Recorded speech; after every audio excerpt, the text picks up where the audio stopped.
ಈಗ ಬಂದಾಗ ಎಲೆಕ್ಷನ್ ವಿಷಯಕ್ಕೆ ಬಂದಾಗ ನೀವು CM ಆಗಿದ್ದೀರಿ, you are a front leader, there is no doubt. ಅಷ್ಟೇ ಹೊತ್ತಿಗೆ DK ಶಿವಕುಮಾರ್ ಅವರಿದ್ದಾರೆ, ಈಗ ರಾಜ್ಯಾಧ್ಯಕ್ಷರಾಗಿದ್ದಾರೆ. ಈ ಕಾಂಬಿನೇಷನಲ್ಲಿ ಯಾವ ರೀತಿಯಾಗಿ ವರ್ಕೌಟ್ ಮಾಡ್ತಾ ಇದ್ದೀರಿ? ನಾವೆಲ್ಲರೂ ಕೂಡ ಒಟ್ಟಾಗಿ ಕೆಲಸ ಮಾಡ್ತಾ ಇದ್ದೀವಿ. ಒಟ್ಟಾಗಿ ಕೆಲಸ ಮಾಡಿ ಪಕ್ಷದ ಸಿದ್ಧಾಂತ, ಕಾರ್ಯಕ್ರಮಗಳು, ಪಕ್ಷದ ನಾಯಕ ಅದನ್ನು ಮುಂದಿಟ್ಟುಕೊಂಡು ಜನರಿಗೆ ತಲುಪಿಸ್ತಕ್ಕಂಥದ್ದು.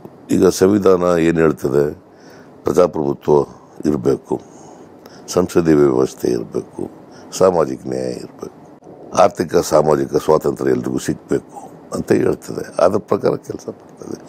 ಅದು ಶಿವಕುಮಾರ್ ಇರ್ಬೋದು, ನಾನಿರ್ಬೋದು, ಮಲ್ಲಿಕಾರ್ಜುನ್ ಖರ್ಗೆ ಅವರು ಇರ್ಬೋದು, ರಾಹುಲ್ ಗಾಂಧಿ ಅವರು ಇರ್ಬೋದು, ಸೋನಿಯಾ ಗಾಂಧಿ ಅವರು ಇರ್ಬೋದು. ನಾವೆಲ್ಲರೂ ಕೂಡ ಒಟ್ಟಾರೆ ಅವಕಾಶದಿಂದ ವಂಚಿತರಾಗಿರ್ತಕ್ಕಂಥ ಜನರು ಇದ್ದಾರಲ್ಲ, ಅವ್ರಿಗೆ ಶಕ್ತಿ ತುಂಬತಕ್ಕಂಥ ಕೆಲಸ. ಮೈಸೂರು ಮತ್ತು ಚಾಮರಾಜನಗರಕ್ಕೆ ಬಂದಾಗ ಇವತ್ತು CM ಅವರು ಅದನ್ನು ಚಾಲೆಂಜ್ ಆಗಿ ತಗೊಂಡಿದ್ದಾರೆ. ಎರಡೂ ಕ್ಷೇತ್ರವನ್ನು ಪ್ರೆಸ್ಟೀಜಿಯಸ್ ಆಗಿ ಅದನ್ನು ತಗೊಂಡಿದ್ದಾರೆ. ನಾರ್ಮಲಿ ಜನಗಳು ಇವತ್ತು ಯಾವ ರೀತಿಯಾಗಿ ಪೋರ್ಟ್ರೇಟ್ ಆಗಿದೆ ಅಂದರೆ CM ಕ್ಯಾಂಡಿಡೇಟ್ ಆ ಥರ ಬಂದಿದೆ. ನೀವು ಒಂದು ಟೊಂಕ ಕಟ್ಟಿ ಓಡಾಡ್ತಾ ಇದ್ರಿ ಎರಡೂ ಕ್ಷೇತ್ರಗಳಲ್ಲಿ. ಒಂದು ಕಡೆ ನಾಡಿನ ದೊರೆ ಸಿದ್ದರಾಮಯ್ಯ ಅವರ ಎದುರುಗಡೆ ರಾಜವಂಶದ ಕುಡಿ ಇದೆ, ಇನ್ನೊಂದು ಕಡೆ ಮಾದೇವಪ್ಪನವರ ಮಗ. ಎರಡರಲ್ಲೂ ನೀವೇ ಚಾಲೆಂಜ್ ಆಗಿ ನಿಂತ್ಕೊಂಡಿದ್ರಿ.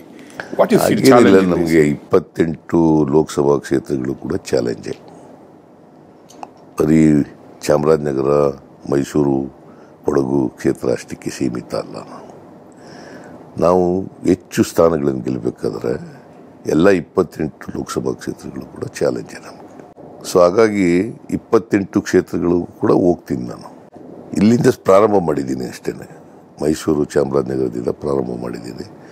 ಈಗ ನಾಳೆ ಕೊಡಗಿಗೆ ಹೋಗ್ತಾ ಇದ್ದೀನಿ. ನಾಳಿದ್ದು ಚಿಕ್ಕಮಗಳೂರು ಜಿಲ್ಲೆ ಬಾಳೆಹೊನ್ನೂರಿಗೆ ಹೋಗ್ತಾ ಇದ್ದೀನಿ. ಆಮೇಲೆ ತರೀಕೆರೆ, ಕಡೂರಿಗೆ ಹೋಗ್ತಾ ಇದ್ದೀನಿ. ಸೊ ಹಿಂಗೆ ಬೇರೆ ಬೇರೆ ದಿನಗಳು ಬೇರೆ ಬೇರೆ ಎಲ್ಲ 28 ಕ್ಷೇತ್ರಗಳನ್ನು ಕೂಡ ಅಲ್ಲಿ ಜನರನ್ನು ಭೇಟಿ ಮಾಡಿ ಅವರನ್ನು ಮನವಿ ಮಾಡಿ ಈ ಸರ್ ಕಾಂಗ್ರೆಸ್ ಪಕ್ಷಕ್ಕೆ ಆಶೀರ್ವಾದ ಮಾಡಿ ಅಂತೇಳಿ ಎಲ್ಲ ಕಡೆ